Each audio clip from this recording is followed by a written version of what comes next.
소비자들의 불만도 많이 커지고 네. 있는데요. 그래서 제가 좀 통계를 찾아봤더니 한국소비자원에 올해 1월부터 3월까지 접수된 상담 건수를 찾아보니까 143건이었는데 네. 이게 1년 전과 비교해서는 20.2%가 증가한 수치였습니다. 네, 그만큼 소비자분들의 불만이 많이 늘고 있는 건데요. 네. 특히나 품질 관련 피해가 64건, 44.8%로 가장 많았고요.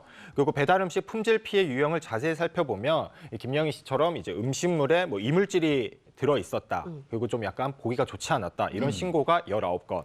그리고 음식을 먹은 뒤 뭐 구토나 설사, 복통 등의 이상 증세가 16건.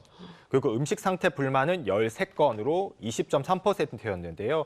그밖에 뭐 음식의 변질이라든지 불친절 등이 불만 사항으로 접수됐습니다. 네. 이런 일이 있어서는 안 되겠습니다만은 만약에 이런 일을 겪었다 그러면은 음식점 주인한테 연락을 해서 조치를 취해달라 요구할 수 있는 거잖아요. 네, 그렇습니다. 음식점에서 어떤 음식물을 먹고 탈이 났다. 그러면 당연히 보상을 요구를 네. 하실 수 있습니다. 음식점들은 대부분 음식물 배상 책임보험에 가입되어 있는 상태이기 때문에 보험사를 통해서 치료비 같은 걸 받으실 수 있어서 절차도 비교적 간단하거든요. 그런데 문제는 주인이 다른 사람들은 다 괜찮았는데 당신만 탈이 났다. 이렇게 우기는 경우가 좀 문제예요. 네. 이럴 때는 빨리 음식 사진을 찍어서 증거를 확보해 두시고 보건소와 같은 관할 위생당국에 신고를 하셔서 증거를 확보하시는 게 가장 중요합니다.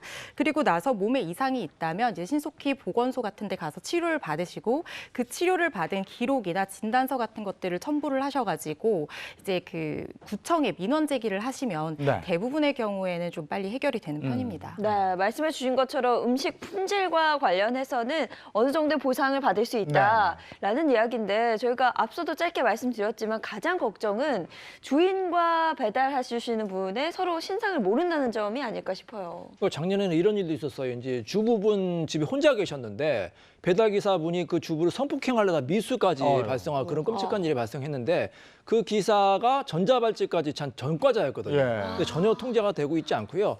물론 이제 극히 일부분이긴 합니다. 대다수의 이제 기사님들은 성실하게 일을 하지만 극히 일부분의 경우도 있기 때문에 좀 굉장히 좀 주의를 해야 될 것 같습니다. 네. 근데 그렇게 이제 상습적으로 알려진 사람들 그리고 전자발찌까지 차고 있는 사람들 그 막을 수 있는 방법은 없는 거예요? 이거 못하게, 일 못하게. 네, 택배기사의 경우에는 화물자동차 운수사업법에 따라서 이 성범죄 같은 강력범죄를 저지른 사람은 그 별도의 자격증이 취소가 되게 네, 됩니다. 네. 그런데 오토바이 같은 이륜차를 이용하는 경우에는 이런 자격증이 필요하지 않거든요. 그렇다 보니까 성범죄 전과자라고 하더라도 그 사람의 취업을 제한하는 것이 사실상 어떤 법적 근거가 전무한 것이 현실입니다. 예. 그럼 법 마련이 굉장히 시급한데요? 그렇습니다. 이 아동 청소년의 성보호에 관한 법률 제56조에 보면 성범죄 전과자의 경우에는 취업을 제한할 수 있는 대상 기관들이 정해져 있는데요. 그렇지만 이 배달 대행 업종은 여기에 포함이 되어 있지 않아요.